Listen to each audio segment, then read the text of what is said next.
আজকে আমি প্রথম এই ভিডিও কনফারেন্সে ঢুকেছি, জানি না কি বলবো। প্রথমে গুরুকে প্রণাম জানিয়ে আমি শুরু করছি।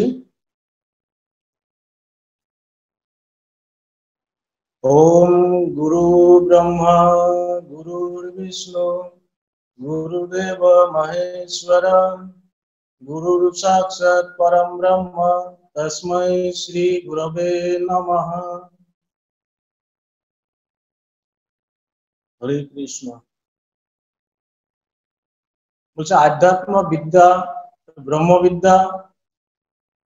এটা পুরোপুরি গুরুমুখী বিদ্যা। সেজন্য সর্বপ্রথমে গুরুকে প্রণাম জানানো, গুরুকে শ্রদ্ধা জানানো একান্ত প্রয়োজন। এটা গুরু কৃপা হি কেবলম, বলছে গুরু বিনা জ্ঞান নেই হতা है।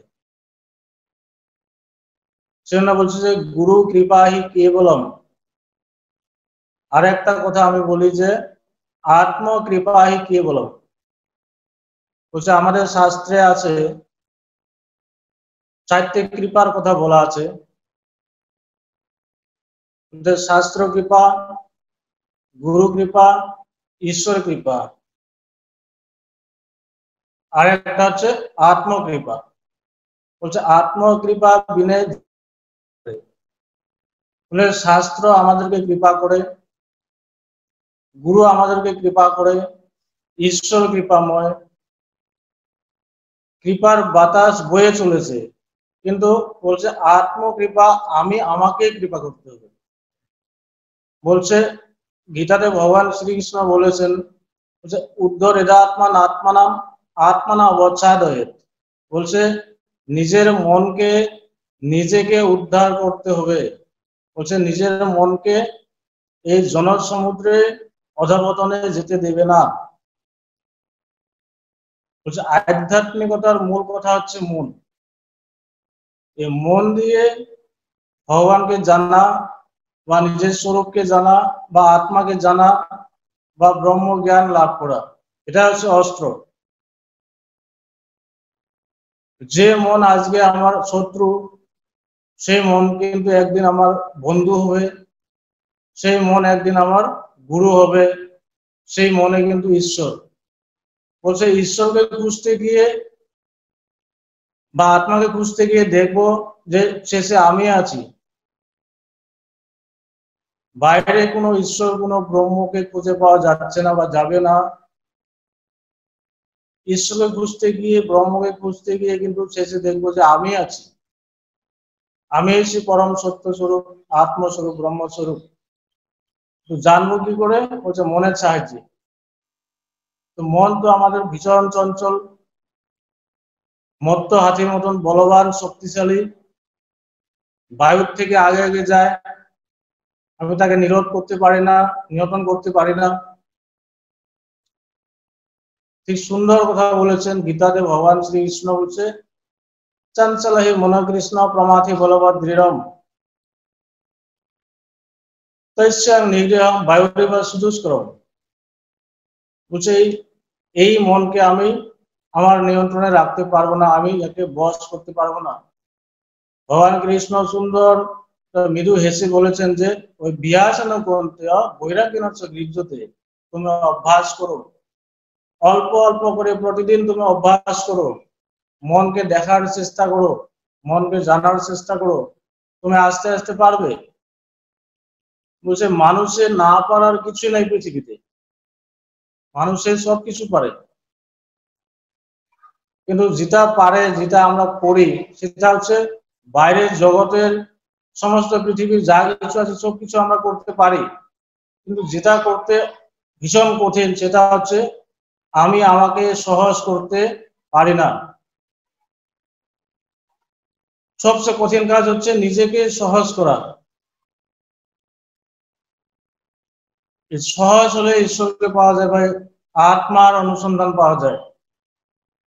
একটা সুন্দর গল্প বলছি। তো আমাদের উপনিষদে আছে, বেদান্তের প্রথম কথা হচ্ছে যে শ্রবণ মনন নিধ্যাসন। শ্রবণ করতে হবে, তারপর মনন করতে হবে, তারপর নির্ধ্যাসনটা অটোমেটিক হবে। যেমন আমাদের শাস্ত্রে আছে যে রাজা পরীক্ষিত, আমরা এটা গল্প শুনেছি, আমরা গল্প জানি, তাকে সিংহী অভিশাপ দিয়েছিলেন, বলছে সাপে দংশন করতে মারবে তাকে, 7 দিনের ভিতরে সে মরবে। তার সেই মৃত্যুর ভয়, সে মৃত্যুর ভয়ে পরীক্ষিত রাজা হাজার হাজার ঋষিমুনির কাছে গিয়ে কাতর ভাবে প্রার্থনা করেছেন যে আমাকে কে বাঁচাতে পারবে, আমাকে কে উদ্ধার করতে পারবে। আমরা এগুলি গল্প শুনেছি, জানি। তো সুখদেব এসে পরীক্ষিত রাজাকে সেই ভাগবত শুনিয়েছেন, সে আত্মার কথা শুনিয়েছেন। আর পরীক্ষিত রাজা একান্ত মনে শুনেছেন, একান্ত মনে, তন মন ধন দিয়ে শুনেছেন। কেন? যে তার মৃত্যুর ভয়, সে জানে যে সে মরে যাবে। সে মৃত্যুর ভয়ের জন্য সুখদেব সুন্দরভাবে তাকে বলেছেন যে তুমি শুনো। আর সুখদেব তাকে ভাগবত শুনিয়েছেন। তো একান্ত মনে শুনেছেন, তন মন ধন দিয়ে শুনেছেন। সদিনার মাথায় তার ব্রহ্ম জ্ঞান হয়ে গেছে। তার যে মৃত্যুর ভয়, সে মরে যাবে, সে মৃত্যুর ভয় যখন তার ব্রহ্ম জ্ঞান হয়ে গেল, তারপর সে দুহাত তুলে সে নাচতে শুরু করেছে। কেন? বলছে না জায়তে মৃয়তে বা কদাচিন নায়ং ভূত্বা ভবিতা না ভূয় অজনিত্য শাশ্বতয়ং পুরাণ না হন্যতে হন্য মানস শরীরে। বলছে আত্মা কখনো জন্ম হয়নি, আত্মা কখনো মরে না। যে পরীক্ষিত রাজা জেনেছেন যে আমার জন্ম নাই, আমার মৃত্যু নেই, তখন তিনি দুহাত তুলে নাচতে শুরু করেছে আনন্দে, যে আমার মৃত্যু নেই, আমার জন্ম নেই। এতদিন যে আমি ভয় পেয়েছিলাম, আমি জানি নাই, তাই আমি ভয় পেয়েছিলাম। তখন সুখদেবকে সাষ্টাঙ্গে প্রণাম জানিয়ে সে আনন্দে নাচতে শুরু করেছে। এগুলি গল্প আমরা শুনেছি, আমরা জানি। কিন্তু আমাদের প্রতি মুহূর্তে যে আমাদের মন আমাদেরকে ভয় দেখাচ্ছে, প্রতি মুহূর্তে যে আমরা মরছি, প্রতিদিন মরছি, প্রতিদিন বাঁচছি। ভগবানের একটা সুন্দর কথা বলেছেন যে মানুষ মারা গেলে ডেড বডি শ্মশানে একদিনে জ্বালিয়ে পুড়ে দেয়, শেষ করে দেয়। আর জীবন্ত মানুষ প্রতিদিন উঠছে, প্রতিদিন জ্বলছে। আমার মনে আমাকে প্রতিদিন জ্বালিয়ে মারছে, প্রতিদিন মরছি। কিন্তু মহাপুরুষরা বলেছেন তুমি এমন ভাবে বাঁচো, প্রতিদিন মরছো কেন? বলছে আমার ভয়। কেন ভয়? যে মনে ভয় দেখায়। কেন মনে ভয় দেখায়? আমি জানি না বলে ভয় দেখায়। এই জন্য ঋষিমুনিরা বলেছেন যে তুমি নিজেকে জানো বা আত্মাকে জানো। বলি যে আত্মজ্ঞান লাভ করো, ব্রহ্মজ্ঞান লাভ করো। আসল কথা হচ্ছে যে ব্রহ্মজ্ঞান লাভ করা যায় না, অজ্ঞানকে জানা যায়, অজ্ঞান নাশ হয়ে যায়। অজ্ঞান নাশ হয়ে যাওয়ার সঙ্গে সঙ্গে জ্ঞান প্রকাশিত। জ্ঞান তো অটোমেটিক ছিল, আগে থেকেই ছিল, তাকে আবরণ করে রেখেছে, তাই আমি অন্ধকার দেখছি, ভালো করে দেখতে পারি না। কত মুহূর্তে ভয়, কেন দেখতে পারি না, কি আছে কি না আছে দেখা যায় না অন্ধকার রাত্রে। যে অন্ধকার চড়ে গেল তখন জ্ঞানের প্রকাশ, এটাকে ব্রহ্ম জ্ঞান বলেছে। অজ্ঞান সরে যাওয়ার সঙ্গে সঙ্গে জ্ঞানের প্রকাশ। তখন আর আমার ভয় থাকবে না, আমার মৃত্যু ভয় থাকবে না, আমার অভাব থাকবে না, আমার লজ্জা থাকবে না, আমার অহংকার থাকবে না। আমি ছোট বড় তখন যার বিচার করব না। তখন সবাইকে আমি ভালোবাসতে পারবো, সবার সাথে মিশতে পারবো। তখন জানবো যে মমাত্মা সর্বভূতাত্মা, যেটা আমি সেটা সর্বত্র একই আমিতে বিরাজ করেছেন। যেটা বলেছিলাম, একটা সুন্দর গল্প বলেছি যে এক ভদ্রলোক লক্ষ্মী পুজো করবে।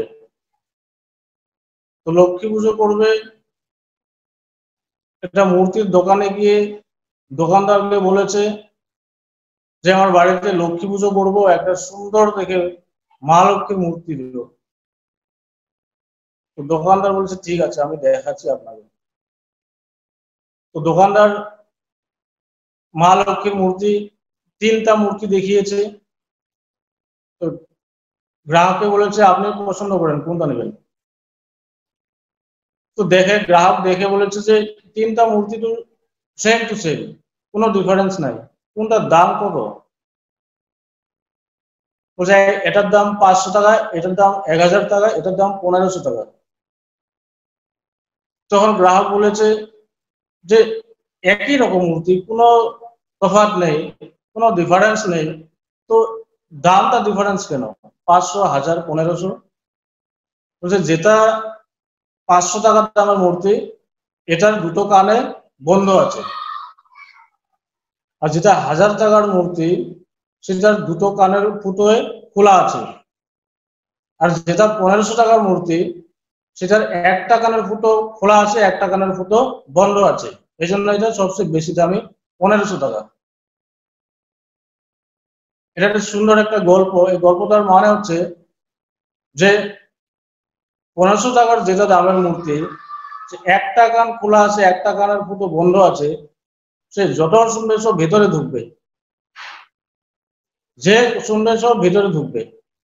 আর যেটা 1000 টাকার দামের মূর্তি, সেটা এক কানে ঢুকবে, এক কানে বেরিয়ে যাবে, দুটো কানে ফুটো খোলা আছে। আর যেটা 500 টাকার দামের মূর্তি, সেটার দুটো কানের ফুটোই বন্ধ, তাই কোনো কিছুই শুনতে পারবে। ঠিক তেমনি বলছে যে শ্রবণ মনন নিধিধ্যাসন, বলছে শোনো, শুনে মনন করো, মনে মনন করার পর নির্ধ্যাসনটা অটোমেটিক হতে থাকবে। তো যখন আমি সব শ্রদ্ধা সহকারে শুনবো, বলছে শ্রবণ মানে হচ্ছে শোনা, আমরা জানি শ্রবণ মানে শোনা, কিন্তু আধ্যাত্মিক ব্যাখ্যা হচ্ছে মহাপুরুষরা বলেছেন শ্রবণ মানে হচ্ছে শ্রদ্ধা সহকারে ব্রহ্মবাক্য বা ঈশ্বরের কথা শোনা। যে বাক্য, যে শব্দ আমি শ্রদ্ধা সহকারে শুনবো, সেটা আমার হৃদয়ে প্রবেশ করবে, তখনই কাজ হবে। তো এই যে কথা শুনছি, এই বেদান্তের কথা, এই ঈশ্বরের কথা শুনতে শুনতে কি হবে, আমাদের আমাদের মনের ভাবনা চিন্তার পরিবর্তন হতে থাকবে আস্তে আস্তে আস্তে। ভাবনা চিন্তার পরিবর্তন হতে থাকবে, বলছে চিন্তার পরিবর্তন হবে, বুদ্ধির পরিবর্তন হবে, আমার ভাবনার পরিবর্তন হতে থাকবে। যেমন বলছে চৈত্র মাসে কিন্তু গাছের সমস্ত পুরনো পাতা ঝরে যায়, সব পড়ে যায়, আর নতুন কচি কচি পাতা বেরোতে থাকে। যখন নতুন কচি কচি পাতা বেরোয়, তখন গাছটা দেখতেও সুন্দর লাগে, ভালো লাগে দেখতে, না গাছটা নেচে উঠে, কেন আগের সব পুরোনো পাতা সব পড়ে গেছে, ঝরে পড়ে গেছে।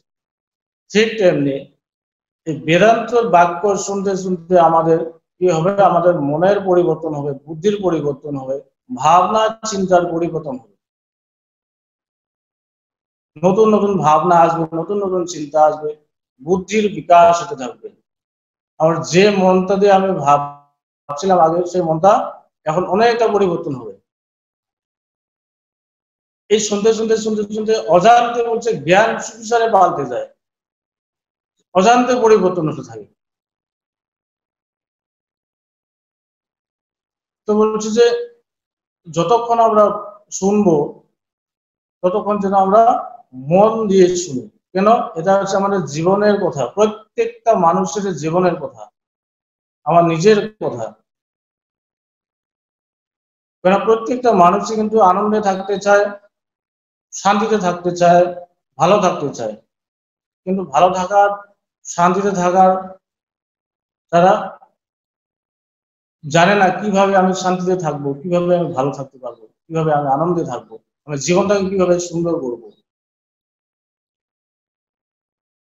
তো বলছি যে একমাত্র উপায় হচ্ছে, একমাত্র রাস্তা হচ্ছে এই আত্মচিন্তন, ব্রহ্মচিন্তন, ঈশ্বরের চিন্তা। এগুলো হচ্ছে আমাদের মনের খাদ্য। যে মনকে সুস্থ রাখতে হবে, মন সুস্থ রাখতে হলে এইগুলি খাদ্য আমার মনকে দিতে হবে। বলছে মন যদি ভালো থাকে তাহলে শরীরটাও ভালো থাকবে। যে মনটা সুস্থ মন, সেই মন দিয়ে আমি ঈশ্বরের চিন্তা করতে পারবো, আত্মচিন্তন করতে পারবো, আর বেশি বেশি আত্মচিন্তন করব, আর যত যত আমি ঈশ্বরের দিকে এগোবো তত তত আমার ভালো লাগতে শুরু করবে, আরো বেশি বেশি আরো কি আছে আরো কি আছে আরো জানার ইচ্ছা হবে। হচ্ছে যে যে মনটা আমার আগে ঈশ্বর চিন্তা করতো না, আত্মচিন্তন করতো না, ভালো লাগতো না, সেই মনটা কিন্তু জোর করে এগুলি শুনতে শুনতে শুনতে শুনতে আস্তে আস্তে আস্তে তার টেস্ট লাগতে শুরু করবে। আর যখন সে ঈশ্বরের একটা টেস্ট পাবে, তারপর কিন্তু মনটাকে আর বেশি বলতে হয় না যে ঈশ্বরের নাম করো, এই আত্মচিন্তন করো, সে নিজে নিজে তখন করতে থাকবে। যেমন একটা মত তো পাগলা হাতি, আর একটা ট্রেনিং দেওয়া হাতি। তো ট্রেনিং দেওয়া হাতিটাকে কিন্তু মাহুত যেমন ইচ্ছা তেমনি চালাতে পারে, আর একটা বনরিয়া হাতি তাকে কিন্তু যেদিকে সেদিকে যাচ্ছে, যা ইচ্ছে তা করছে, যা খুশি তা করছে, তার কোনো দিক বিদিক নেই।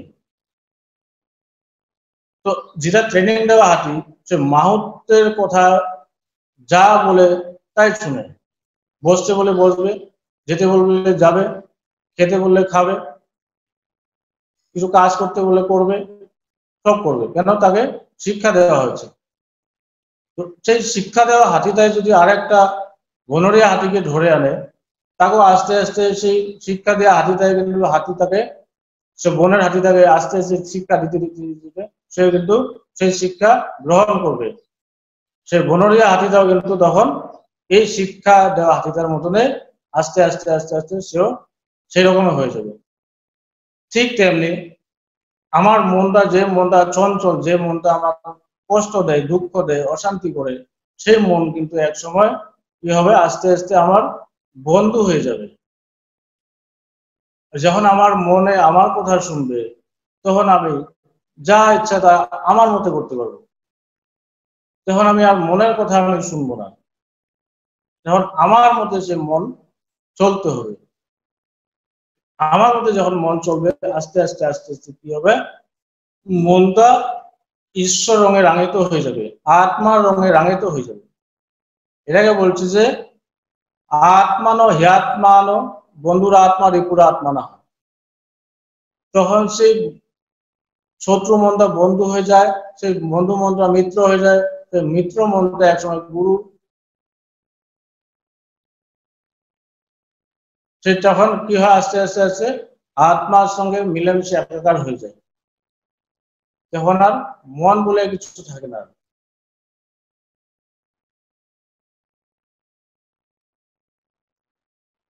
তো ভগবান আমাদেরকে কি দিয়েছেন?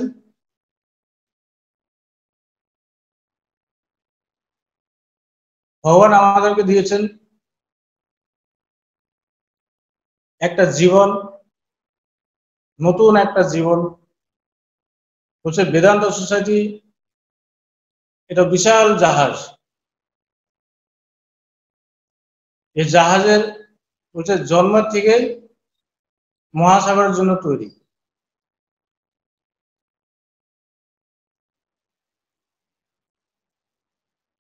বেদান্ত সোসাইটিতে যারা আমরা এসেছি, ভগবানের সান্নিধ্য লাভ করেছি, তারা প্রত্যেকেই কিন্তু আমরা মহা ভাগ্যবান, আমাদের জীবন ধন্য। যদিও আমি বুঝতে পারি নাই বা অনুভব করতে পারি নাই, কিন্তু একসময় আমি অনুভব করব যে যেই ভগবান বাইরে আমাদেরকে উপদেশ দিয়েছেন, তার কাছে গিয়ে আমরা শান্তি পেয়েছি, তার কাছে গিয়ে আমার জীবনের পরিবর্তন হয়েছে, তার কাছে গিয়ে আমি আত্ম অনুভব করেছি। সেই ভগবান আমার ভিতরে বলছে, নিজের নাম রূপ মিথ্যা ধরিতে পারিলে যাবতীয় নাম রূপ মিথ্যা হইয়া যায়। যেদিন আমি ঈশ্বরের কৃপায়, গুরু কৃপায় আমার নাম আর রূপ মিথ্যা বলে ধরতে পারবো, সেদিন থেকে বাইরে যত কিছু নাম রূপাত্মক বস্তু আছে, সমস্ত কিছু মিথ্যা বলে আমি জানতে পারবো। সেদিন থেকে আমাদের আর কোনো বন্ধন থাকবে না। তখন আমি মহা আনন্দে নাচতে থাকবো, মহা আনন্দে আমি সবকিছু কাজকর্ম করব। সেইটা জীবন হচ্ছে আনন্দময় জীবন। তো আমাদের কোনো ভয়ের কোনো কারণ নেই। আমরা দীর্ঘদিন ধরে বেদান্ত শুনেছি, ভগবানের সান্নিধ্য লাভ করেছি। তো আমাদের এখন একটাই কথা যে আমি যতদিন ভগবানের সঙ্গ করেছি, যত বেদান্ত শুনেছি, এগুলোকে নিয়ে আমি সাধনা করব, এগুলাকে নিয়ে আমি চিন্তা ভাবনা করব যে আত্মা কি, ব্রহ্ম কি, ঈশ্বর কি। বলছে শুনেছি এটা হচ্ছে প্রত্যক্ষ জ্ঞান। এই প্রত্যক্ষ জ্ঞান মানে আমি বাইরের শাস্ত্র থেকে শুনেছি, কারো কাছ থেকে শুনেছি, এটা একটা জ্ঞান।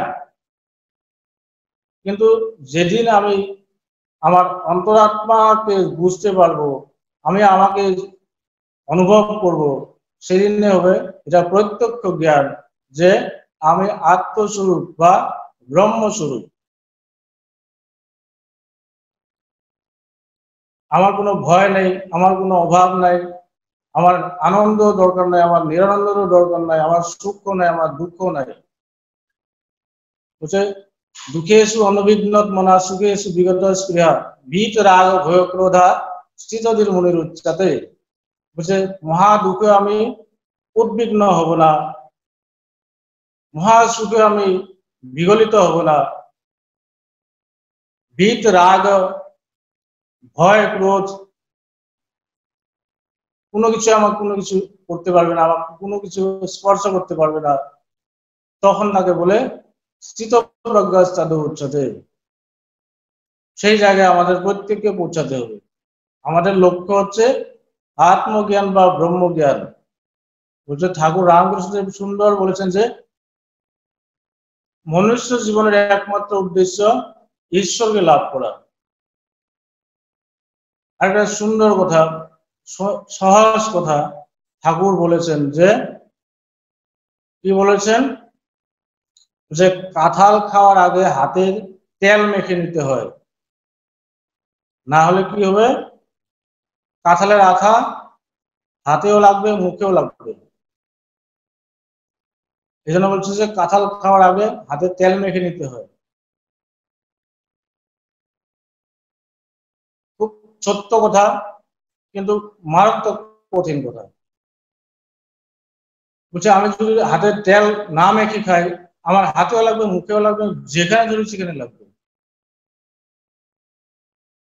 আর আমরা কিন্তু প্রত্যেকে কিন্তু কাঁঠাল খাচ্ছি হাতে তাল মানে তেল না মেখে, ঠিক আছে, যেখানে সেখানে আঠা লাগছে, সে আঠা থেকে আমি ছুটতে পারছি না, জড়িয়ে পড়ছি। কেন? আমি তেল হাতে তেল মাখা হয়নি আমার।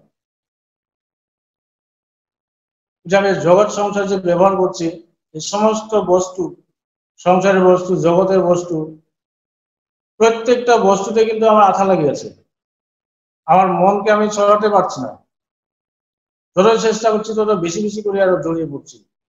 কেন? আমার আমার সেই আমি তাকে জানা হয়নি, সে আমার আত্মার জ্ঞানটা নেই। জাগতিক জ্ঞান আছে, জাগতিক জ্ঞান বিষয় জ্ঞান আমাদের আছে, কিন্তু আত্মার জ্ঞানটা আমাদের নেই। এজন্য কিন্তু আমরা সব জায়গায় আঠা লাগিয়ে গেছি, যেখানে ধরছি সেখানে আঠা লাগিয়েছি, মানে জড়িয়ে পড়ছি, সেখান থেকে মনটা কিছুতেও মানে ছড়িয়ে আনতে পারছি না। মহাপুরুষরা এই জন্য বলেছেন যে ঈশ্বর লাভে জীবনের একমাত্র উদ্দেশ্য তুমি আগে নিজেকে জেনে নাও, আগে জ্ঞানটাকে জেনে নাও, তারপরে তুমি সংসার জগতে নেমে যাও। কেন? তাহলে তুমি জগৎ সংসারটা সুন্দরভাবে ব্যবহার করতে পারবে। আর এটা না হলে কি হবে, সব জায়গায় জড়িয়ে পড়বে, নিজে কষ্ট পাবে, দুঃখ পাবে।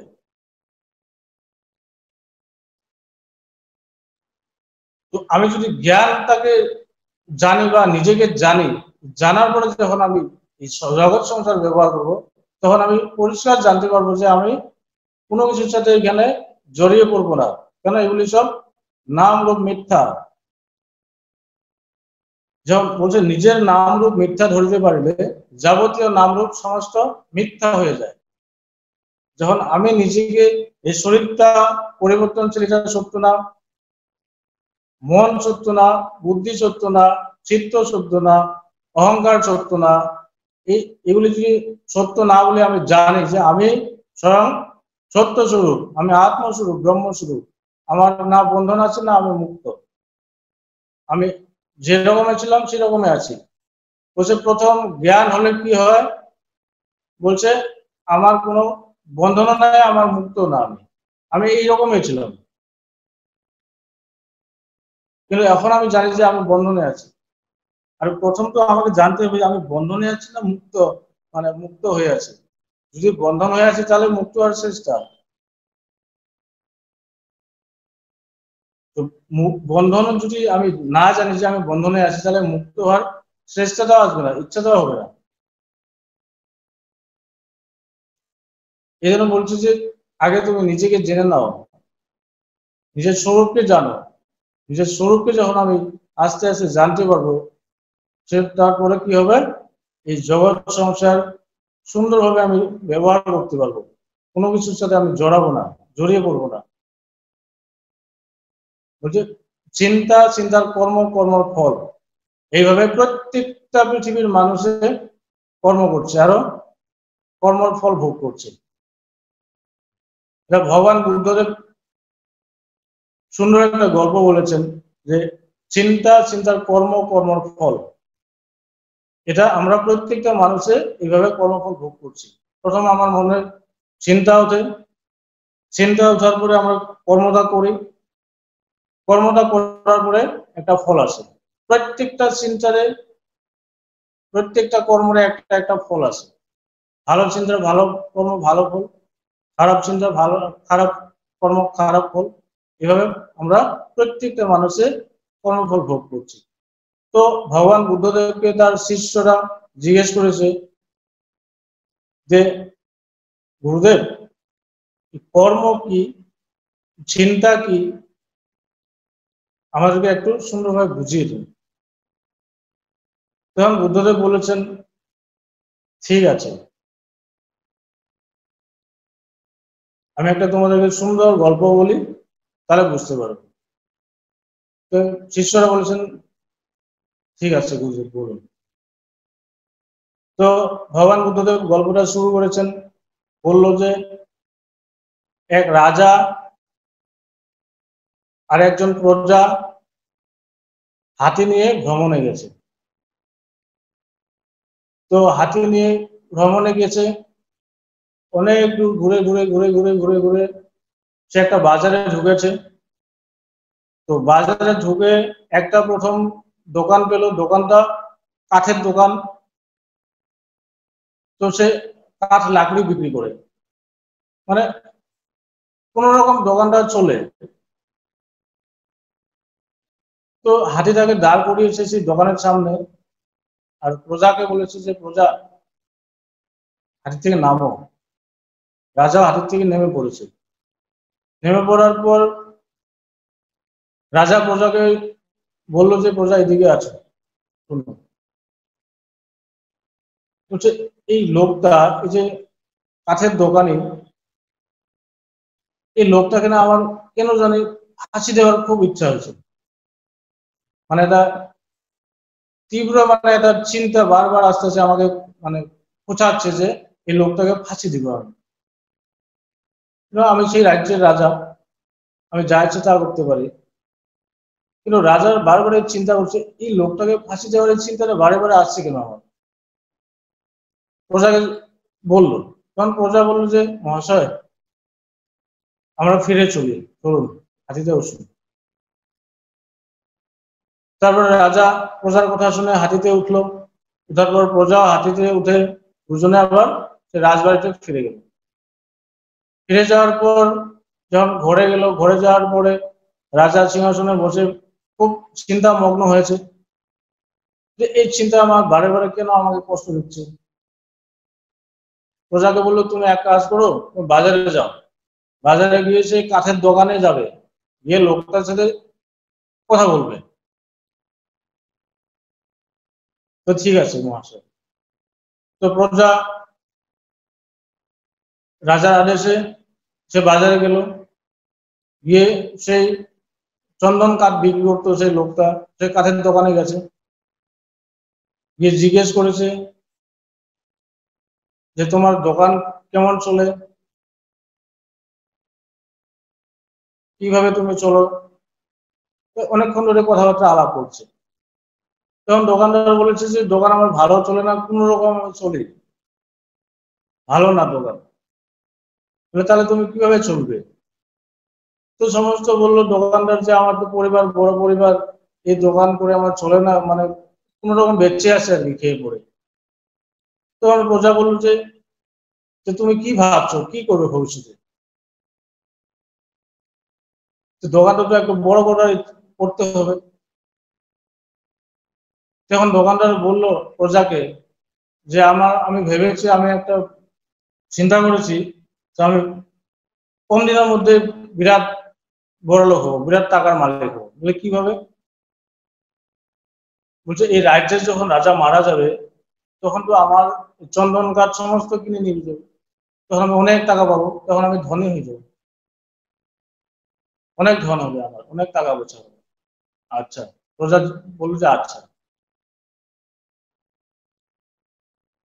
মানে কাঠের দোকান, মানে চন্দন কাঠের যে দোকানদার, সে সব সময় চিন্তা করতো যে রাজা কখন মারা যাবে, রাজা কখন মারা যাবে, মানে রাজা মারা গেলে তার চন্দন কাঠ সমস্ত বিক্রি হয়ে যাবে, অনেক টাকা পয়সা পাবে।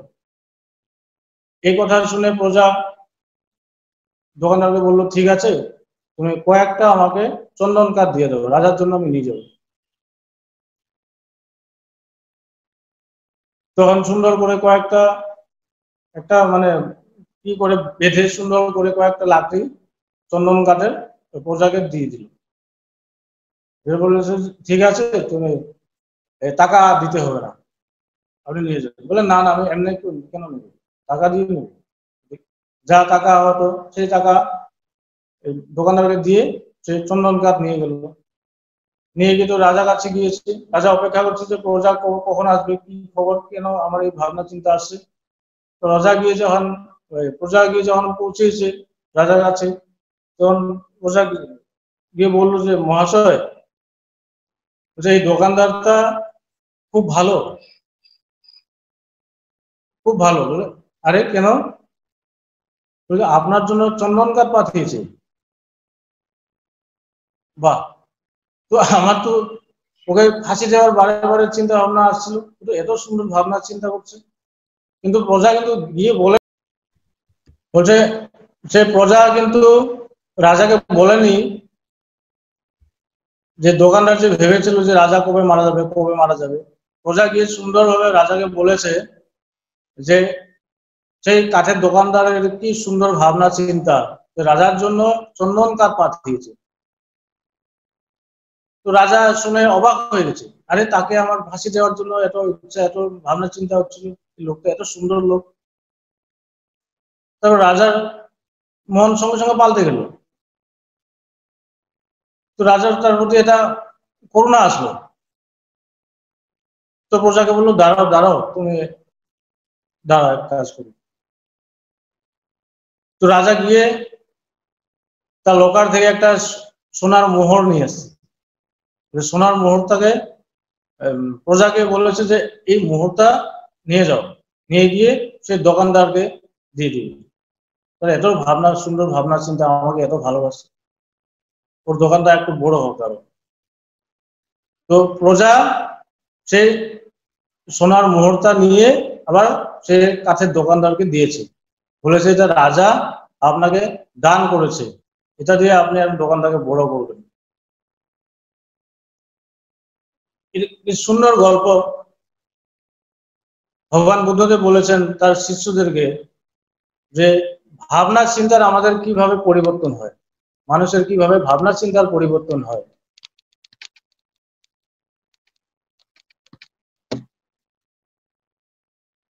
তো এই যে সুন্দর ভাবনা, আমাদের এই চিন্তাগুলোকে একটু ভাবতে হবে, ভাবনাকে একটু ভাবতে হবে। ভগবানের একটা কথা আছে যে ভাবনাকে ভাবো, চিন্তাকে চিন্তা করো। বলছে আমার একটা চিন্তাটা কিন্তু আমাকে চিন্তা করায়, চিন্তার বিষয়ে চিন্তা করো, ভাবনাকে ভাবো যে আমি কি চিন্তা করছি, আমি কি ভাবি, আমি কি চিন্তা করি, আমি কি ভাবি, তা আমি জানি। আপনি কি ভাবেন, কি চিন্তা করেন, আপনি ভালো করে জানেন। এটাকে যদি একটু মনকে শান্ত করার কথা এই জন্য বলেছেন, আমি যখন একটু মনকে শান্ত রাখার চেষ্টা করব, তখন আমি বুঝতে পারবো যে আমার ভাবনা চিন্তাগুলো কিরকম আসছে। চিন্তা আরো যে বস্তুর আমি চিন্তা করি,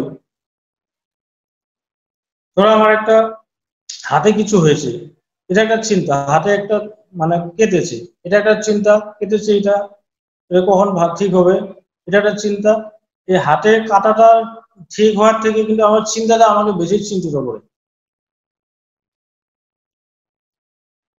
চিন্তাটা থেকে আমাকে হাতের কাটাটা থেকে চিন্তা থেকে আমাকে বেশি জ্বালায়, বেশি চিন্তা মানে চিন্তা করে।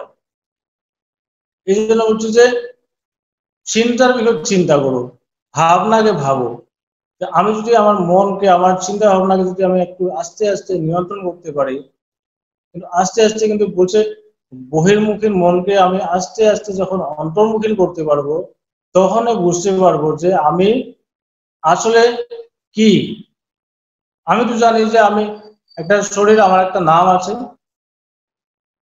একটা আমার রূপ আছে, এই নাম রূপে আমি বলছে নাম রূপের আড়ালে যেটা সত্য সেটাই আমি, এই নাম রূপ মিথ্যা এটা আমি না। বলছে আমি কান দিয়ে শুনি, কান আমি না। মুখ দিয়ে কথা বলছি, কিন্তু মুখ আমি না। নাক দিয়ে গন্ধ নিচ্ছি, নাকটা আমি না। চোখ দিয়ে দেখছি, সুন্দর সুন্দর রূপ দেখছি, কিন্তু চোখটা আমি না। একটা চোখটা হচ্ছে যন্ত্র, নাক একটা যন্ত্র, কানটা হচ্ছে একটা যন্ত্র, কিন্তু এগুলি কিন্তু আমি না। শরীরটা কিন্তু আমি না। বলছে মনও আমি না, বুদ্ধিও আমি না, চিত্ত আমি না, অহংকারও আমি না। আমি কি তাহলে? আমি শিবহম, শিবহম, আমি জ্ঞান স্বরূপ, আমি ব্রহ্মস্বরূপ, আমি আত্মস্বরূপ। এটা আমাদেরকে জানতে হবে যে আমি শরীর না, মন না, বুদ্ধি না, চিত্ত না, অহংকার না, কান না, চোখ না, জিহ্বা না, নাক না, এগুলি আমি কোনোটাই না। নাকের সঙ্গে আমি যখন যুক্ত হই, মন যখন যুক্ত হয় তখন গন্ধ পাই, সুগন্ধি পাই, দুর্গন্ধ পাই। কানের সাথে আমি মন যখন যুক্ত হয়ে যায় তখন আমি ভালো শুনি, মন্দ শুনি, সব শুনি। চোখ দিয়ে যখন আমি মনের চোখের সাথে যুক্ত হয়ে যাই, তখন আমি ভালো দেখি, খারাপ দেখি, সুন্দর রূপ দেখি। তখন এই যে মোহিত হয়ে যাই, জড়িয়ে পড়ি। এগুলা থেকে যে আমি পুরোটাই আলাদা, এই জন্য হচ্ছে আত্মা অনাত্মা, আত্মা অনাত্মা বিচার, আত্মা কোনটা অনাত্মা কোনটা। যে এগুলি সব অনাত্মা, এগুলি আত্মা না। এগুলি কোনটাই আত্মা না, এগুলো সত্য না। এই জন্য বলছে নাম রূপ মিথ্যা, নামটাও মিথ্যা, রূপও মিথ্যা। নাম রূপের আড়ালে যে সত্য, যা আগেও ছিল, এখনো আছে, ভবিষ্যতে থাকবে, সেটা আমি, সেটা আপনারা প্রত্যেকে। এটা আমাদেরকে জানতে হবে। এটা জানলে কি হবে? বলছে আমি জন্ম মৃত্যু অতিক্রম করে যাব। আমার জন্ম নেই, আমার মৃত্যু নাই, আমার সুখ নেই, আমার দুঃখ নাই, আমার ভালো নেই, মন্দ নাই, আমার ভয় নাই, আমার ক্রোধ নাই, আমার কোনো কিছুই নেই। পুরোটাই আলাদা।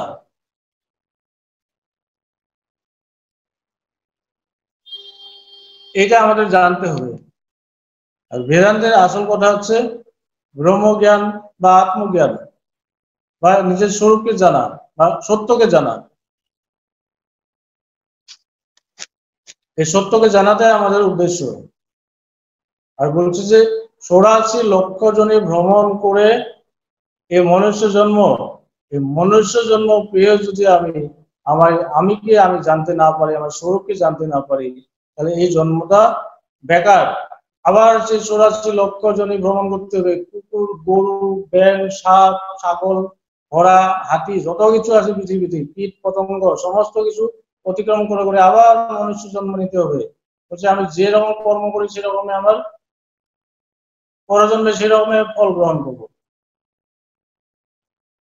তো এই জন্য বলছি যে রাজা পরীক্ষিতের যেমন ভয় হয়েছিল যে আমি মরে যাব, ঠিক তেমন ভাবে যদি আমাদের চিন্তা ভাবনাগুলি একটু পরিবর্তন করে দেই, আমরা যদি ভালো করে গভীরভাবে চিন্তা ভাবনা করি, তাহলে কিন্তু আমরাও হতে পারি। যেমন সিদ্ধার্থ 3টা চিহ্ন দেখেছিলেন। কি কি বলছে? জরা, বৃদ্ধ, মৃত্যু। এই 3টা চিহ্ন দেখে কিন্তু তার জীবনের পরিবর্তন হয়ে গেছে। বলছে মানুষের বেমার হয়, মানুষ বৃদ্ধ হয়, মানুষ মারা যায়। তাহলে আমিও মারা যাব, আমারও বেমার হবে, আমিও বৃদ্ধ হব। তাহলে সত্যতা কি? এই সত্যতা কিন্তু তিনি গভীরভাবে ভাবনা চিন্তা করেছেন। তারপরে কিন্তু তার জীবন পুরোটাই পাল্টে গেল, সে নির্বাণ লাভ করেছেন এবং তিনি আমাদেরকেও আশ্বাস দিয়েছেন। তিনি নির্বাণ লাভ করেছেন, জেনেছেন, আমাদেরকেও কিন্তু বলেছেন যে এটাই মনুষ্য জন্মের উদ্দেশ্য। নিজের স্বরূপকে জানো, জানলে কি হবে? আমার আর এই জন্ম মৃত্যু হবে না, বারবার দুঃখ কষ্ট যন্ত্রণা ভোগ করতে আসতে হবে না। এটাই শেষ জন্ম। আর এটা যদি ব্রহ্মজ্ঞান বা আত্মজ্ঞান না হয়, কিন্তু আবার আসতে হবে, আবার এই দুঃখ যন্ত্রণা ভোগ করতে হবে, আবার এগুলি সমস্ত কিছু করতে হবে। এটা বিরাট সুযোগ পাওয়া গেছে। দেবতারাও কিন্তু মনুষ্য জন্ম, মনুষ্য শরীর পাওয়ার জন্য ভগবানের কাছে প্রার্থনা করে। আমাদের উপনিষদে আছে, বিবেক চূড়ামণিতে আছে, শঙ্করাচার্য বলেছেন যে ত্রয়মে বৈতৎ দেবানুগ্রহ হেতুকম মনুষ্যত্বম মুমুক্ষুত্বম মহাপুরুষ সংশ্রয়া। এগুলি আমরা শুনেছি, এগুলি আমরা জানি। বলছে দেবতারাও কিন্তু এই মনুষ্য দেহ ধারণ করার জন্য ভগবানের কাছে প্রার্থনা করে। কেন? মনুষ্য জন্ম ছাড়া অন্য জনিতে মুক্তির সম্ভাবনা নেই। ভগবানকে জানতে পারে না কোনো জীবে, কোনো প্রাণী। যেন হচ্ছে জীবশ্রেষ্ঠ মানুষ, মানুষই ভগবান। সে পশুত্ব, মনুষ্যত্ব, দেবত্ব, এই যে রূপান্তর, পশুত্ব থেকে মনুষ্যত্ব, মনুষ্যত্ব থেকে দেবত্ব, দেবত্ব থেকে ভগবান হওয়া যায়, এতটাই সম্ভাবনা আছে আমাদের মানুষের। যে আমি যদি জানতে পারি যে আমি সে দেবতা, কিন্তু আমি যখন জানতে পারবো যে আমি দেবতা, আমি আত্মস্বরূপ, যে আরেকজন দেবতার সাথে আমার ঝগড়া জাতি হবে না, আমার অশান্তির কারণ হবে না, দেবতায় দেবতায় ঝগড়া হয় না, আত্মায় আত্মায় ঝগড়া করে না, তখন কিন্তু আমার পৃথিবীটা অটোমেটিকলি সুন্দর হয়ে যাবে, শান্তিময় হয়ে যাবে, আনন্দময় হয়ে যাবে। বাইরের থেকে মানুষের আনন্দ শান্তি আনতে পারবে না, কোনোদিনে হয়নি, হবেও না। যদি একজন মানুষের যদি পরিবর্তন হয়ে যায়, সে একজন মানুষই কিন্তু আরো অনেকজন মানুষকে পরিবর্তন করে দিতে পারে। এতটাই শক্তি, আত্মশক্তি, ব্রহ্মশক্তি, ঈশ্বরের শক্তি এতটাই শক্তি যে একজন ভগবান সাধারণ মানুষ থেকে যে অসাধারণ হয়ে তিনি ভগবান হয়ে গেছেন, সে একজন ভগবান মানুষই কিন্তু হাজার হাজার মানুষের জীবন পরিবর্তন করে দিয়েছেন। বলছে ভগবান বলছে আমি এতটা করেছি, তোরা তো কিছুটা করো। যে बाप का बेटा सिपाही का घोड़ा कुछ नहीं, थोड़ा थोड़ा তোমরা কিছুটা তো করো। আমরা এটা তো করতে পারি যে আমার নিজের জীবনকে তো একটু পরিবর্তন করে দিতে পারি। আমি যদি ভালো করে ভাবনা চিন্তা করি যে আমি আমার জীবনকে একটু পরিবর্তন করব, কেন ভগবানের সান্নিধ্য লাভ করেছি, ভগবানের সঙ্গ করেছি, তাহলে আমার জীবনটাও সুন্দর হয়ে যাবে, আমার আশেপাশের মানুষেরও কল্যাণ হবে। ভগবানের 3টা পয়েন্ট বলা আছে যে আমরা ভগবানকে কেন ডাকবো। বলছে আমার নিজের মুক্তির জন্য ভগবানকে ডাকবে আমি। 2 নম্বর হচ্ছে, বলছে ভগবানকে কেন ডাকবো, বলছে আমাদের আশেপাশে মানুষের কল্যাণের জন্য আমি ভগবানকে ডাকবো। 3 নম্বর বলেছেন যে ভগবানকে আমি এই জন্য ডাকবো, সারা পৃথিবীর মানুষের কল্যাণের জন্য ভগবানকে ডাকবো। শুধু নিজে খেয়ে পড়ে আনন্দের শান্তিতে থাকলে চলবে না, অন্যের কথাও চিন্তা করতে হবে। কেন? বলছে অন্য বলে কেউ নেই। বলছে যে একং সদ্বিপ্রা বহুধা বদন্তি রূপং রূপং প্রতিরূপে বহুব। একে প্রতিরূপে বহু রূপে তিনি আছেন। এক ব্রহ্মই এক ঈশ্বরের প্রত্যেক জীবের ভিতরে বিরাজ করেছেন। এই রহস্যটা যখন, এই তত্ত্বটা যখন আমি জানতে পারবো, তখন কিন্তু আমি অন্য বলে কেউ থাকবে না, আপন পর বলে কেউ থাকবে না। আমি যে, আপনিও সেই, আমার ভিতরে যিনি আছেন আপনার ভিতরে তিনি আছেন। তখন একটা অদ্ভুত প্রেমের জন্ম হবে, অদ্ভুত ভালোবাসা। এটাই বলেছেন যে তখন আর ঝগড়াঝাটি হবে না, মারামারি হবে না, কাটাকাটি হবে না, অশান্তির কারণ হবে না। যখন স্বর্গ হয়ে যাবে পৃথিবীটা, এটা কিন্তু আমরা করতে পারি। শুধু বেদান্তের কথা, ভগবানের কথা শুনলে হবে না। এই কথাগুলি শুনে আমাদের হৃদয়ঙ্গম করতে হবে, আমাকে বুঝতে হবে যে তিনি আমাকে কি দিয়েছেন, ভগবান আমাকে কি দিয়েছেন। বলছে একটা কাপড়ের পোতলা আপনাকে দিয়েছেন, তো কাপড়ের পোতলাটার ভেতরে কিন্তু হীরা আছে। কিন্তু আমি যদি এটা কি আছে মানে সাধারণ বস্তু বলে ভেবে কোনো জায়গায় কোনায় ফেলে রাখি, ওটা কিন্তু মূল্য দেওয়া হবে না, আর আমি নিজেও কম দামি হয়ে থাকবো। ভগবান বলছে যে আমি কি দিয়েছি, এই পোতলাটা খুলে দেখো। যখন সে পোতলাটা খুলে দেখবো, পোতলা খুলে কি দেখবো, যে হীরা দিয়েছে আমাকে ভগবান। যেই সঙ্গে সঙ্গে হীরা আমি দেখলাম, সঙ্গে সঙ্গে আমারও দাম বেড়ে গেল, আমার মূল্য বেড়ে গেল। আরে হীরা, হীরাটাকে যত্ন করে দেখতে হবে, অনেক অমূল্য রত্ন। সেই তেমনি আমাদের প্রত্যেকের ভিতরে কিন্তু সেই হীরা আছে। আমরা ভিখারির মতন ঘুরে বেড়াই।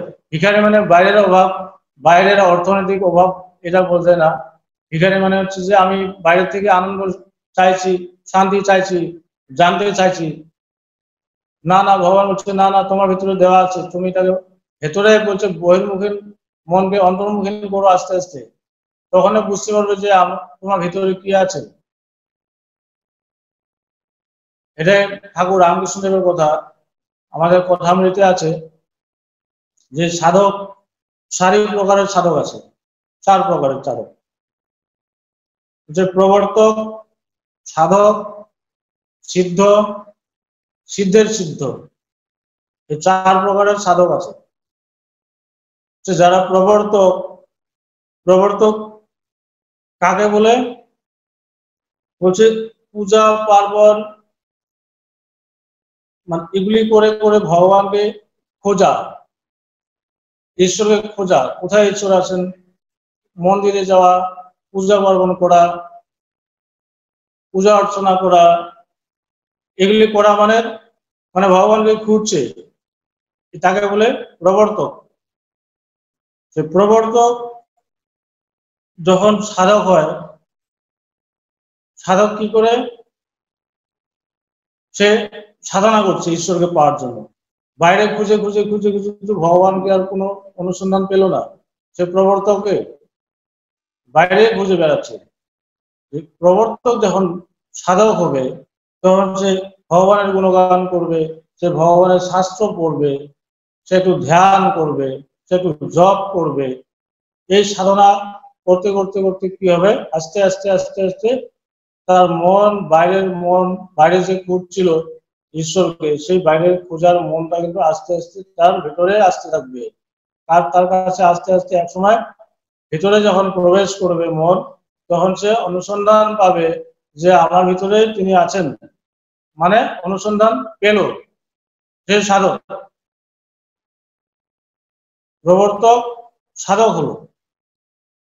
যখন সে গন্ধ পেল, যে একটা সুন্দর ফুলের গন্ধ আসছে, নিশ্চয় ফুল আছে, ফুল না থাকলে গন্ধটা আসতে পারে না।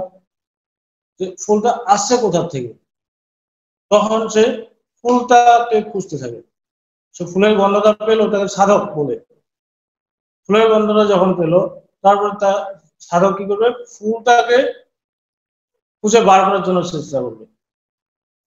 এই সাধনা করতে করতে করতে করতে এক সময় সিদ্ধ হয়ে যায়, মানে ফুলের সাথে তার দেখা সাক্ষাৎ হয়ে গেল। আর যদি সুন্দর করে বলতে হয়, বলছি যে একটা ঘরে একটা ইন্দুর, পচা ইন্দুর, তো পচা ইন্দুরটা খাটের নিচে কোন চেপায় পড়ে পচে গেছে, গন্ধ বেরোচ্ছে। তো ঘরের ভিতরে ঢোকার সঙ্গে সঙ্গে দুর্গন্ধ বেরোচ্ছে। তো দুর্গন্ধটা আসছে কোথা থেকে? ঘরের ভিতরে খুঁজতে খুঁজতে খুঁজতে যখন কোথাও নেই, দিকে নেই সেদিকে নেই, হাতের চিপায় খুঁজতে খুঁজতে যখন চিপায় পরে মরে পচে গন্ধ বেরোচ্ছে, তখন গন্ধটাকে ধরে ধরে কিন্তু সে সেই পচা ইন্দুরের কাছে পৌঁছে গেল। মানে তাকে পেল যে গন্ধটা আসছে কোথা থেকে,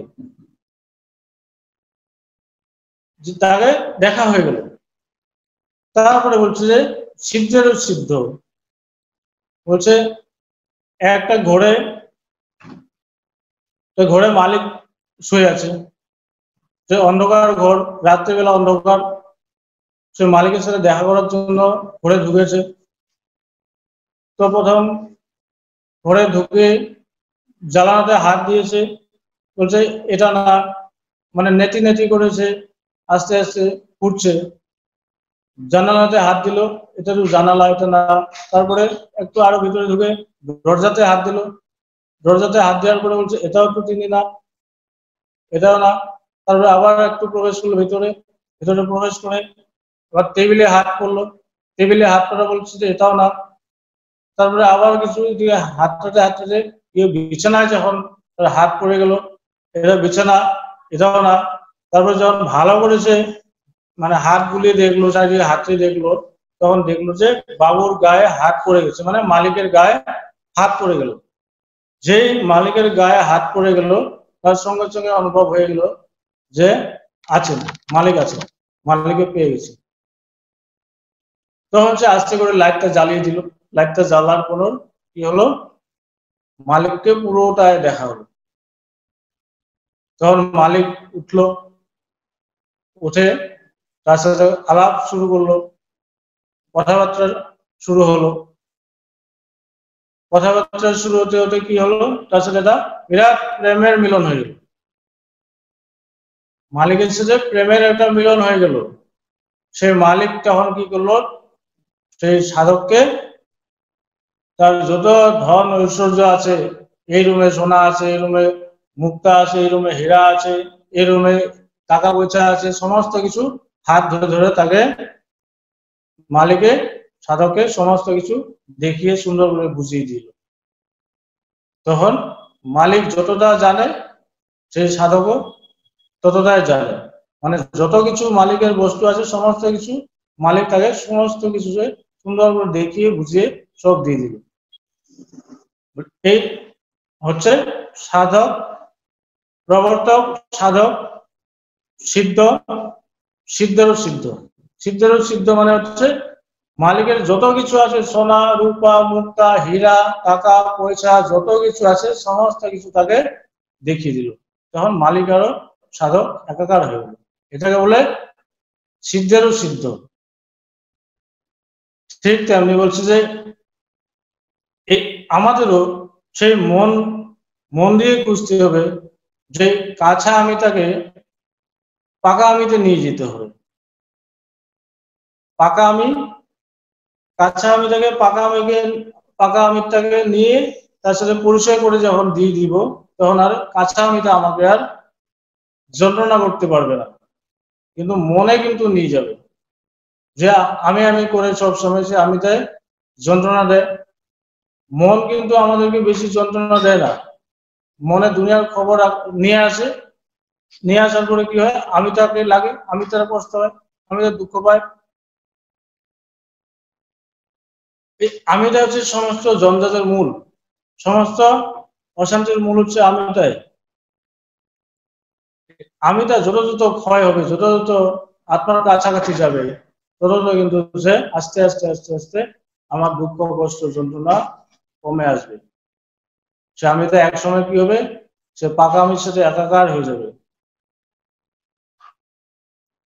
তখন কি হবে, সেই বলছে ধান ভাজা খাওয়ার পর সে আর ধান ভাজা খালে কি হয়, সিদ্ধ হয়ে যায়, তখন আর সে আর গাছ হবে না। সে আমি যখন সেই আগামীর সাথে একবার মিলন হয়ে যাবে, জীবাত্মা আর পরমাত্মার সাথে যখন একবার মিলন হয়ে যাবে, তখন আর তার কাঁচা আমি তখন আর থাকবে না, সে আমি তো পাকা আমি হয়ে যাবে। যেমন কামারে যখন দা বানায়, দা কাটারি বানায়, একটা প্রথম কিন্তু একটা লোহা থাকে, রড, এই রডটা আগুনের ভিতরে ঢুকিয়ে দেয়, ঢুকিয়ে দেওয়ার আগে কিন্তু রডটা কালো রকমের থাকে। তো কালো রঙের রডটা যখন আগুনের ভিতরে ঢুকে দেয়, তাহলে কিছুক্ষণ থাকার পরে তো লাল হয়ে যায়। তো লাল হওয়ার পর তো বের করে আবার হাঁটু দিয়ে পিটায়, পিটিয়ে পিটিয়ে পিটিয়ে পিটিয়ে পিটিয়ে আস্তে আস্তে আস্তে দাঁড়, মানে দাঁড় শেপ দেয়, আস্তে আস্তে তাকে দা বানায়। কিন্তু লোহাটাকে আগুনে দেওয়ার আগে কিন্তু কালো ছিল, যে আগুনে দিল, দেওয়ার পরে কিন্তু লোহাটা আস্তে আস্তে আস্তে আস্তে আগুনের রঙে মানে রাঙিত হয়ে যায়। ঠিক তেমনি আমাদের এই আমিটা আস্তে আস্তে আস্তে আস্তে কি হবে, সেই পাকা আমের রঙে রাঙিত হয়ে যাবে, সেই আত্মা রঙে রাঙিত হয়ে যাবে। সেই মন আর সে আমিটা তখন আর আমার অশান্তির কারণ হবে না, আমার কষ্টের কারণ হবে না, আমার দুঃখের কারণ হবে না। ঠাকুর রামকৃষ্ণ বলেছেন যে লোহার তরোয়ালটা যখন একবার সোনাতে পরিণত হয়, তখন আর সোনার তরোয়ালটা আলমিরাতে সাজিয়ে রাখে, সেটা দিয়ে আর কোনো কিছু কাটা যায় না, কোনো কিছু করা যাবে না, সুন্দর করে সাজিয়ে রাখে। তার আগে কিন্তু যখন লোহার টুরালটা ছিল, লোহার টুরালটা দিয়ে গাছ কাটা যেত, সবকিছু কাটা যেত। ঠিক তেমনি আমাদের যে অহংকার, যে আমিটাই অহংকার, আমিটাই মায়া, আমিটাই জঞ্জাট করে, আমিটা যখন আস্তে আস্তে আস্তে সোনাতে পরিণত হবে, সে আমিটাও তখন আর মানুষকে আর নিজেকে এত কষ্ট দিবে না, দুঃখ দিবে না, তখন আনন্দ থাকবে, শান্তি থাকবে, তখন আমি পূর্ণতা লাভ করবো।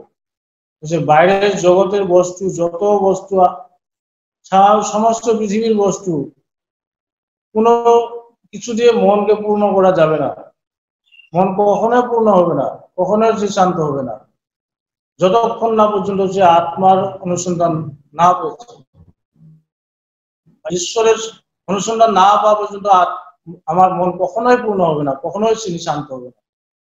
এই জন্য মানুষের এত অশান্তির কারণ, অভাবের কারণ, দুঃখের কারণ, যে মানুষ নিজের মনের ছাইটাকে বাইরের জগতের বস্তু দিয়ে মেটানোর চেষ্টা, তাই বেশি চঞ্চল, ভয়ঙ্কর চঞ্চল। কিন্তু মহাপুরুষরা বলে গেছেন যে বাইরের বস্তু দিয়ে, পৃথিবীর বস্তু দিয়ে তুমি মনকে পরিপূর্ণ করতে পারবে না, মন কোনোদিনই শান্ত হবে না। আত্ম অনুভব, আত্ম উপলব্ধি ছাড়া মন কখনোই শান্ত হবে না, কখনোই পূর্ণ হবে না। তো সময় হয়ে আসছে, একটা ছোট্ট গল্প করে শেষ করি, যে ভক্তকে ভগবান কিভাবে রক্ষা করে, একটা ছোট্ট গল্প বলে শেষ করছি। তো এক রাজা, রাজা রানীর এটা খুব দুঃখ, মনে কষ্ট, কেন বলছে তাদের কোনো সন্তান নেই।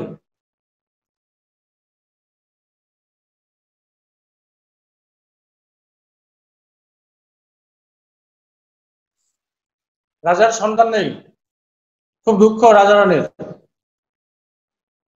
তো রাজা রানী ভাবনা চিন্তা করে করে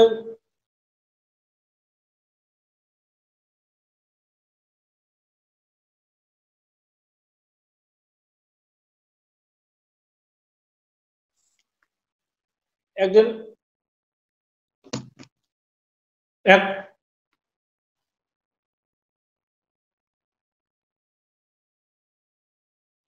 রাজা সংকল্প করলো যে আমি একজন আজকে ভালো তান্ত্রিকের কাছে যাব, ভালো করে জিজ্ঞেস করবো যে কি করলে আমি আমি সুখী হবো, আমার সন্তান আসবে। রাজা ঘর থেকে রানীকে বললো যে আমি আজকে বেরোলাম। রাজা কিন্তু মনে মনে একটা সংকল্প করেছে যে আমি আজকে ভালো একজন তান্ত্রিকের কাছে যাবো। তো রাস্তায় যখন বেরোনোর পরে একজন মানুষের মানে তার দেখা হয়। রাজার রাজাকে জিজ্ঞাসা করলো যে মহাশয় আপনি কোথায় বেরোচ্ছেন? বলছে আমি একজন তান্ত্রিক খুঁজছি, আমার একটা খুব সমস্যা হচ্ছে, যে ভালো তান্ত্রিকের কাছে যাও। তখন লোকটা বললো ঠিক আছে, অমুক জায়গায় একজন খুব সাংঘাতিক তান্ত্রিক, খুব ভালো তান্ত্রিক আছে, ওনার কাছে গেলে আপনার সহজ সমস্যার সমাধান হতে পারে। তখন ভালো করে এড্রেসটা নিল সেই লোকটার থেকে, এড্রেস নিয়ে রাজা বললো ঠিক আছে আমি ওনার কাছে যাচ্ছি। তো রাজা যেতে যেতে যেতে যেতে গিয়ে সেই তান্ত্রিকের কাছে গিয়ে পৌঁছালো। পৌঁছানোর পরে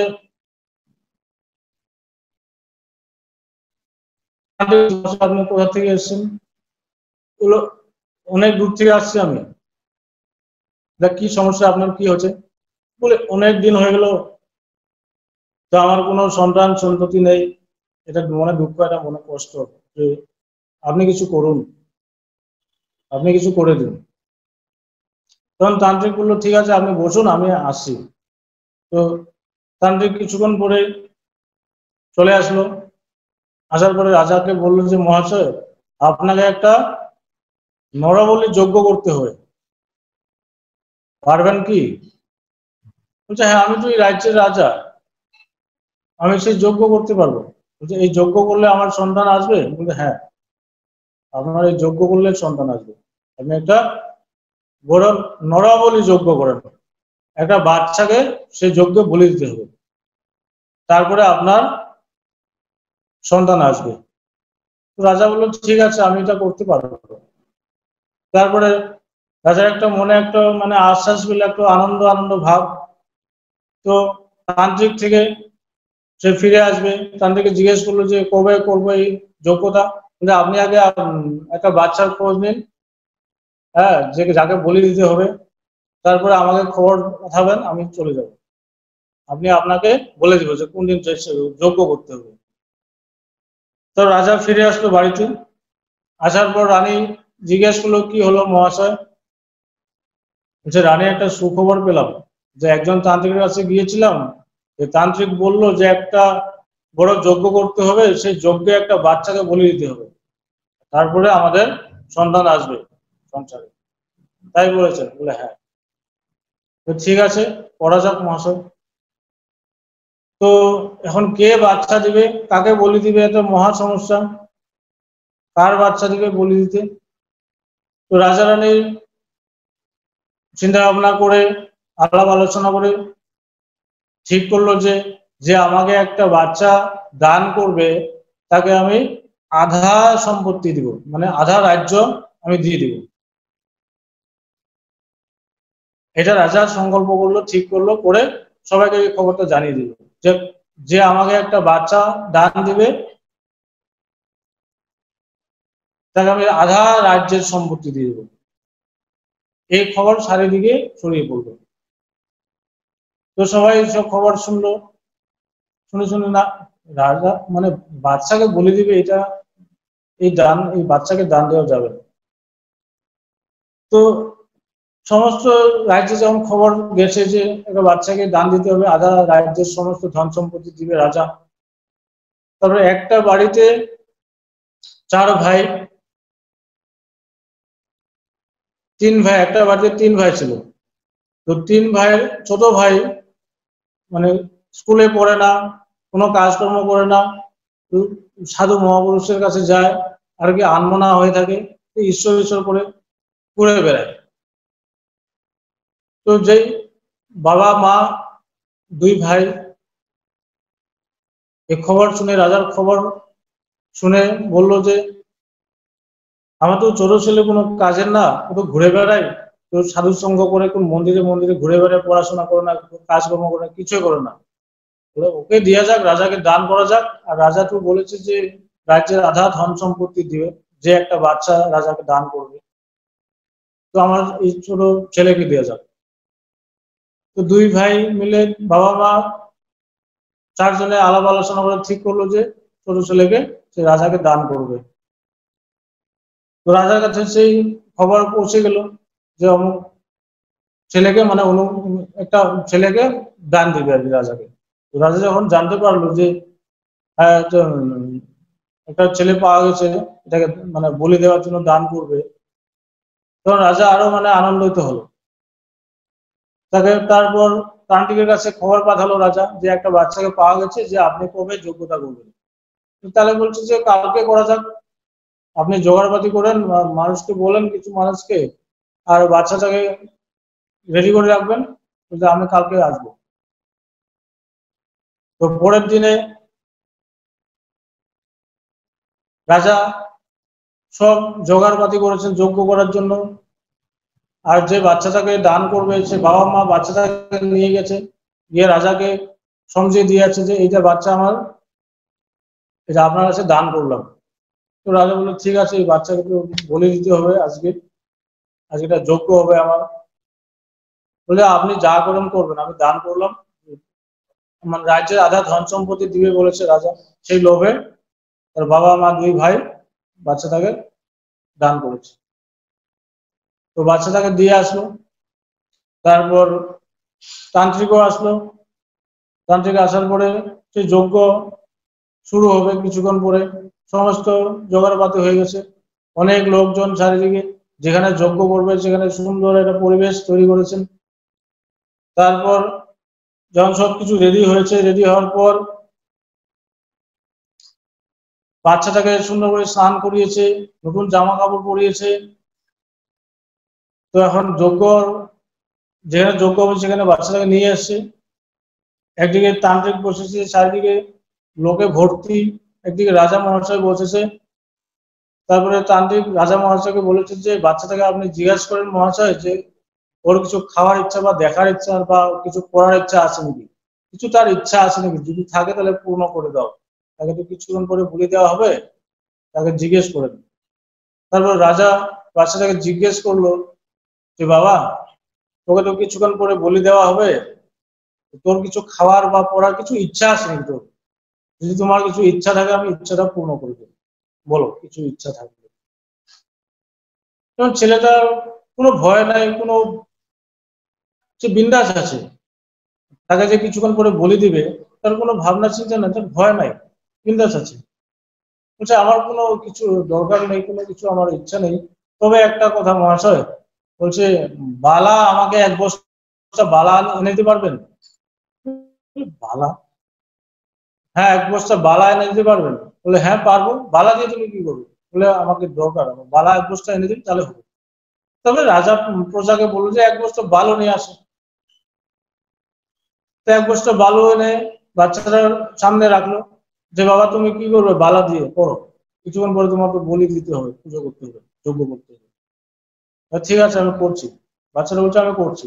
ও বিন্দাস আছে, মানে একটা অন্য রূপ ধারণ করেছে, কোনো ভয় ভীত নাই তার। তারপর বালা, সমস্ত বালা মাটিতে ঝেলে, তো সে তিনটা সুন্দর করে থুপ বানিয়েছে, মানে সুন্দর করে সোড়া দিয়ে তিনটা থুপ বানিয়েছে। আর চারিদিকে লোকজন চারিদিকে দেখছে, বাচ্চাটাকে দেখে অবাক হয়ে গেছে, কি করছে বাচ্চাটা এগুলি। তান্ত্রিকও দেখে মানে অবাক হয়ে গেছে, মানে একটা অন্যরকম মানে রূপ ধারণ করছে বাচ্চাটা। রাজাও দেখছে যে অবাক, দেখছে রাজাও দেখে অবাক লাগছে যে কি করে বাচ্চা। তারপরে বাচ্চাটা তিনটা সুন্দর থুপ বানিয়েছে। থুপ বানার পরে তান্ত্রিক জিজ্ঞেস করছে তুমি কি করবে এগুলো? বলে আমি করছি না। তিনটা থুপ করার পর সে একটা উগ্রমূর্তি ধারণ করেছে। উগ্রমূর্তি ধারণ করে একটা লাঠি মারে একটা থুপ ভেঙে চুরমার করে দিল। তান্ত্রিক আবার অবাক হয়ে গেছে, আরে বাচ্চাটা করে কি? তাহলে 2 নম্বর থুপ যেটা ছিল সেটাও সে লাঠি মারে একদম চুরমার করে ভেঙে দিল। তারপরে বলছে বাবা কি করছো তুমি, কি করছো এগুলো? মানে বাচ্চার রুদ্র রূপ ধারণ করেছে।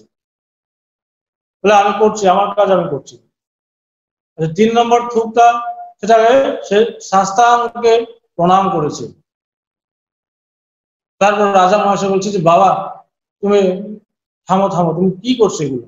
তান্ত্রিকও উঠে দাঁড়িয়ে এলো, দাঁড়িয়ে বলছে যে তুমি কি করছো এগুলি? বাচ্চারা বলছে আমি আমার কাজ করলাম।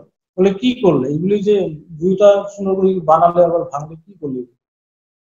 বলে আমি বলছি। তখন বাচ্চারা বললো যে দুটো ধূপ যে আমি সুন্দর করে বানালাম, দুটো ভেঙে ফেললাম, এটা প্রথম, এটা ছিল আমার বাবা মা, যে বাবা মার দায়িত্ব কর্তব্য নিজের ছেলেকে লালন পালন করা, বড় করা। নিজের ছেলে সে কিন্তু রাজার কাছে আমাকে দান করেছি কেন? ধন সম্পত্তির লোভে। এটা স্বার্থপর, আমার নিজের না। এই জন্য আমি বাবা মাকে আমি লাথি মারি সব ভেঙে চুরি সুমার করে দিয়েছি, আমার এগুলা নিজের না। দ্বিতীয়তা আমার দুই দাদা, সেই দুই ভাই দুই দাদা আমার নিজের না, কেন আমি ছোট ভাই, ওরাও ধন সম্পত্তির লোভে আমাকে রাজার কাছে দান করেছে, এরাও স্বার্থপর, এরা আমার নিজের না। এরা দুজনকে আমি লাথি মারি ভেঙে চুরি সুকুমার করে দিয়েছি।